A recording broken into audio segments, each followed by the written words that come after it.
Well, job numbers were dropped for the month of July, and youth unemployment has hit a 25-year high. Yikes, not looking good for the Canadian youth, as we've known for a long time, and as well, that also follows an abysmal jobs report that has been reported for July. I'll be talking on that. As well, steel workers coming out. We've talked about Algoma Steel asking for $500 million from the federal government to get through these times of uncertainty with Trump tariffs on our steel and aluminum industry at 50%.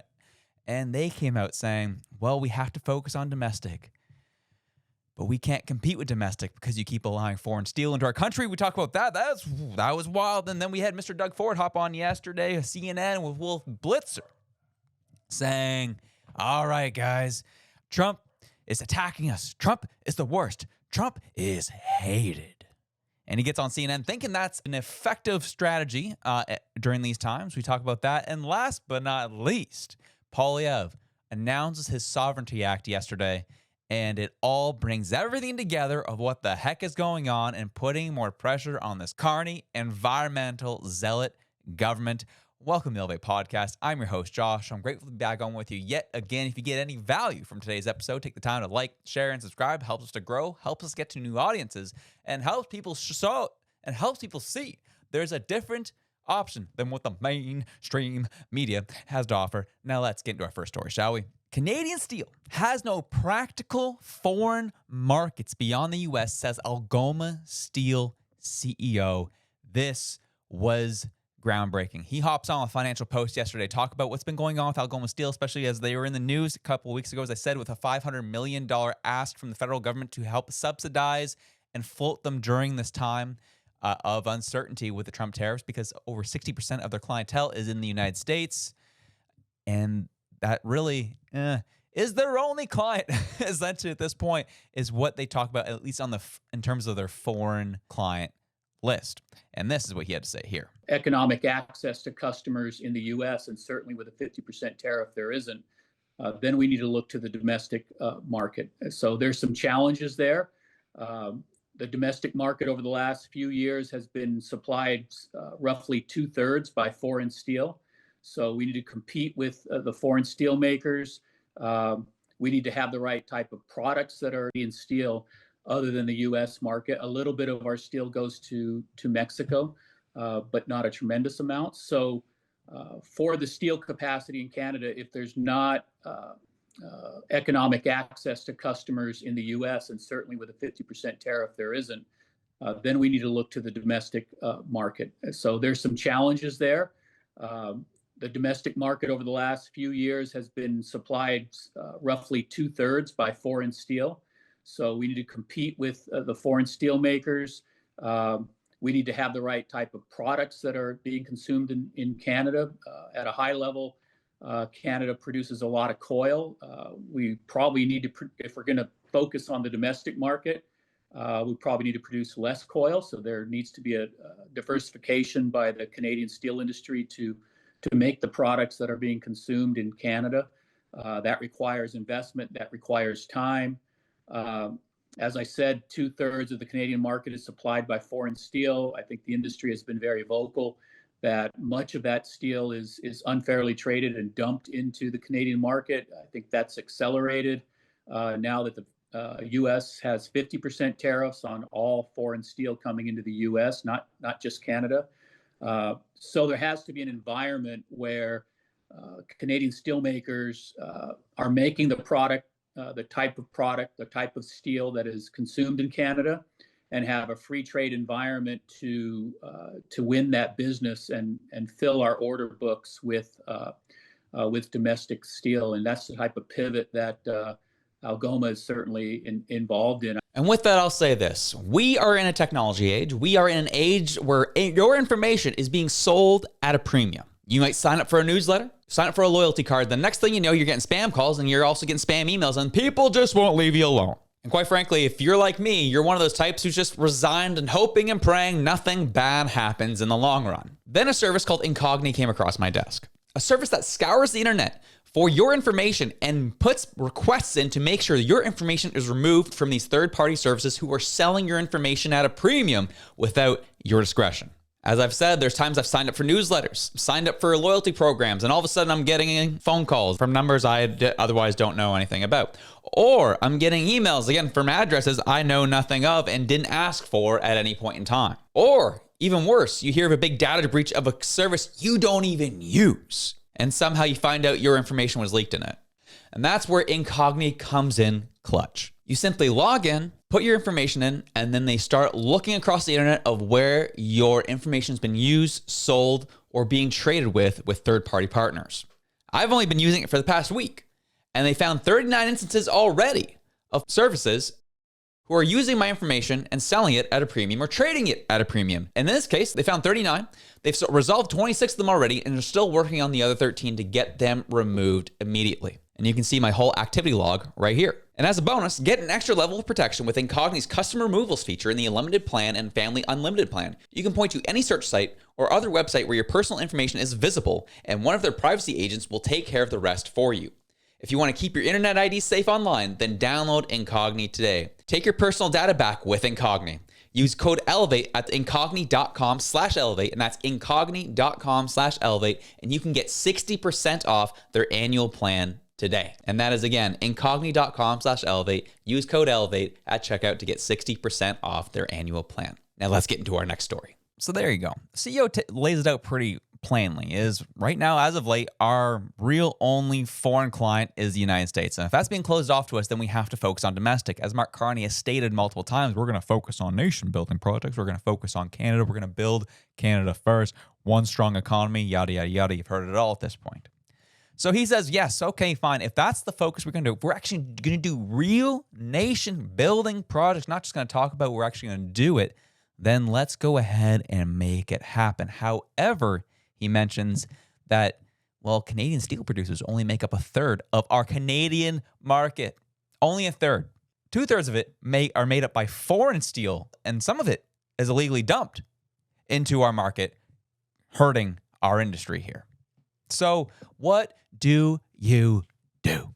Well, Mark Carney has mentioned, and again, we want to be fair here. Mark Carney announced a handful, I think it was about 2 months ago now, he talked about how we are going to be putting a cap on foreign steel coming in on all free trade agreements. So they are going to keep the cap at 2024 levels, but anything above that is going to be tariffed at 50%. So all the countries we do trade with, all the countries we have free trade agreements with, get to import their steel into Canada tariff-free up to the levels that they've did up in 2024. Anything above that will be tariffed at 50% in order to protect our steel industry. The issue that we have with that is we have a lot of deals with a lot of countries who provide steel and that we bring here to Canada. There's a two-pronged approach here that the CEO talked about. Is first off, our steel industry has to actually make things that we will consume here in Canada. So that's one that the industry itself has to adapt to. But two, the industry can only adapt if they can trust the government that they're going to uphold their end of the bargain and actually protect our steel industry. If our companies are going to make this pivot to make sure that they can build things that Canadians will consume and diversify their offering, then they can't be competing with foreign countries who make up 2/3 of the steel industry here in Canada. Can't do it. But here are just a list of countries that we do have free trade agreements that do send their steel to Canada. First off, US, Mexico. Then Austria, Belgium, Bulgaria, Croatia, Cyprus, Czech Republic, Denmark, Estonia, Finland, France, Germany, Greece, Hungary, Ireland, Italy, Latvia, Lithuania, Luxembourg, Malta, Netherlands, Poland, Portugal, Romania, Slovakia, Slovenia, Spain, Sweden, Iceland, Liechtenstein, Norway, Switzerland, South Korea, Chile, Colombia, Costa Rica, Honduras, Israel, Panama, just to name a few. Oh, here's just the last bit. Australia, Brunei, Japan, Malaysia, New Zealand, Peru, Singapore, Vietnam. Those are just a list of countries that our steel makers are competing with, who send their steel to Canada, that our people, our industries, our workers are forced to compete with. Our domestic steel industry only makes up a third of our industry, according to Algoma's CEO's data. That's what we're looking at right now. So when we have MPs that are on vacation at this point in time, we wonder what's going on. What is happening? Why is this not being taken seriously? If we're getting punished the way we're getting punished, and apparently, talks are going nowhere, and you have Mark Carney popping up at Pride events in Vancouver saying, don't worry, we're just going to focus on Canada, then how about we focus on Canada?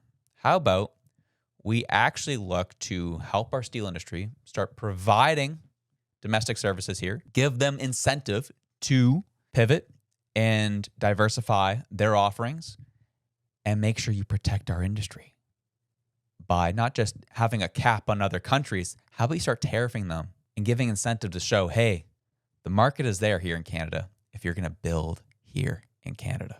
I don't know. Maybe that's just a little too far-fetched for our globalist liberal government. Who knows? But that's just one industry. We have the steel industry that's really reeling at the moment. As we talked about yesterday, $1.2 billion of softwood lumber subsidy being sent to that industry to hold them over during these times of uncertainty in the United States because, again, they provide a lot of lumber to the U.S., and that's a big customer for them. With how tense these negotiations have been, with how hard it has been for our industry here, for our workers, well, it doesn't help when you have the likes of Premier Doug Ford hop on CNN just to challenge and essentially insult Mr. Trump on American television. Because you would have caught it yesterday that Doug Ford hopped on CNN with Wolf Blitzer saying, these tariffs are killing Americans. These tariffs are having a tough time. These tariffs are costing American families $2,400 a year. He's making Americans broke, and he's taking off his best trading partner, and he goes on and kind of hits that drum over and over again. And then you wonder why. Why are guys like Carney, why are guys like Ford hopping on and essentially poking the bear? Why do they keep doing that? Well, because they know what they're doing is not actually working. So what they have to do is, again, what they did in the election, shift the focus onto America, shift the focus onto Trump, shift the focus onto where the problems, we want the problems to lie. Don't look at us. We're doing all the things right. We're going to look at the other guy because he's the one who's causing all the problems. So we're going to poke the holes in what he's doing. And what Ford said isn't necessarily incorrect. It is costing the American family $2,400 a year right now, these tariffs. That is happening. However, we have full industries who are getting smoked right now. They're not just, pockets of families here and there. Our whole industries are getting annihilated. But that is how this all works. Point at what they're doing, show how it's hurting them, and try to get the American people to put pressure on their government to change their policies. That's the strategy here. That's what they're going for. Is it going to work? Highly doubt it. Because Trump has been also very successful in beating the drum of short-term pain for long-term gain. And he told people, yes, it's going to be tough for a little bit, but this will improve as time goes on, and people are buying into that to a degree. Can't really speak for the left wing of the country, but I can speak for the conservative side of the U.S. that they do believe that, and they are okay with it at this point in time. But for us, well, as I said, before all this stuff kicked up, before the trade wars and before we wanted to go elbows up in all this, I said that it was a tariff war would hurt both sides of the border. However, it was always going to hurt us more than it was going to hurt them, and we can't afford a prolonged tariff war. That's the reality. And those unemployment numbers came out for the month of July. Economy lost 41,000 jobs in July, but unemployment rate held steady at 6.9%. And 6.9% isn't necessarily good. When we're getting to that 7 to really north of 7% unemployment rate, it means you are definitely in recession territory. Yeah, 6.9% unemployment rate is not good. It is actually considered fairly high. It's not hitting crisis levels yet. However, you start getting 7.5%, 8%, then you know it's getting very bad. That's about what the unemployment rate was in the United States during the 2008 crisis. So we're definitely reaching that at this point. 41,000 jobs lost. And people on social media, of course, are losing their minds. Oh, it's Mark Carney. That's what an idiot. This is what you get. And in some ways, it is unfortunate. I don't like how some share these numbers or some share this news because this is impacting real people. And I feel like even some conservatives out there almost celebrate these numbers because it makes the other side look bad. I don't think this is something to be celebrated. I think this is actually heartbreaking in a lot of ways. It's heartbreaking because we saw this coming. It's heartbreaking because we warned so many times. I get the tone that people can take with this in terms of they almost celebrate it because it shows that they are right. However, I've said many times, this is an area, this is not something I ever wanted to be right on.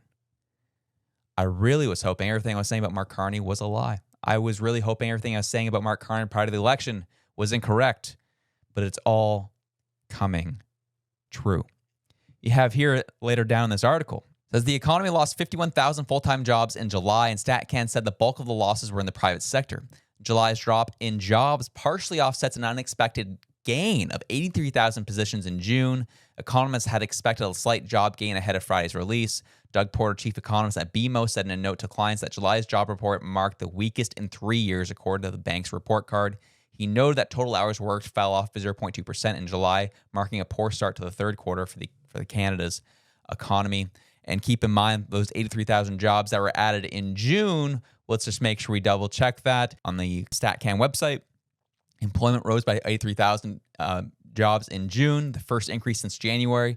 Employment growth was concentrated in part-time work to 70,000 jobs. So of the 83,000 full-time jobs that were announced back in June, 70,000 of those were just part-time jobs. Working Tim Hortons, working retail, working wherever have you, was again part-time jobs. And likely of the huge amount of those part-time jobs were summer jobs.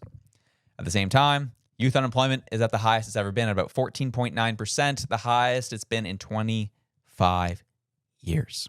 So even though they were trying to soften the blow here on the CP24 article, that there was 83,000 jobs in June, we lost 41,000 in July, and it's only going to get worse as we move into the winter months, as the limited seasonal positions that we already have come to a close when we move into the fall.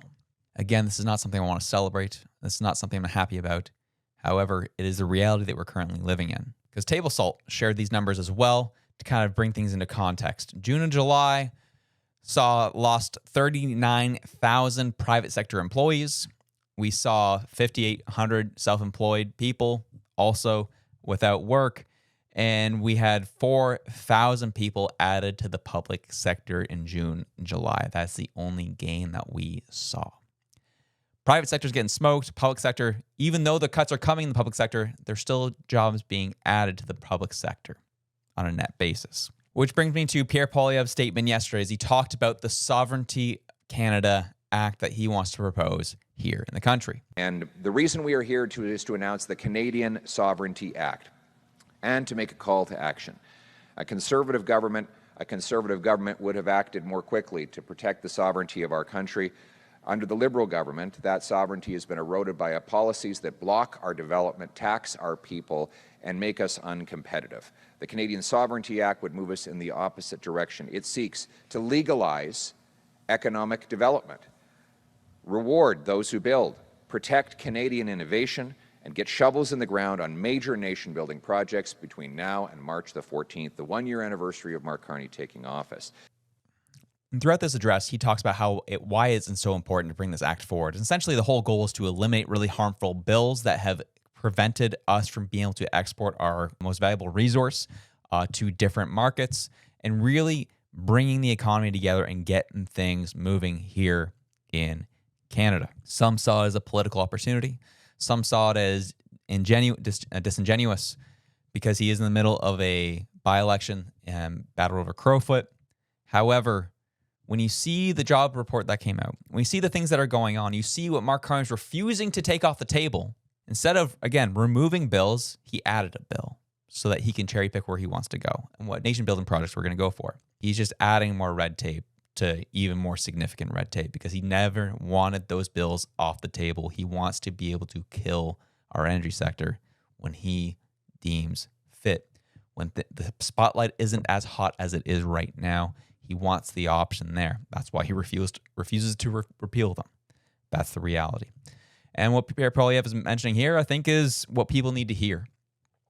And that's what we want to see is we want just to move forward. We want to get our economy going. And we want people working. And we want to be able to export our resources to other countries who want to buy them so that Canada can become wealthier and opportunity can abound in this country. That's all this is all about. This is what people want. So when you see those job numbers, it stinks. It stinks. But things can be better. They will be better.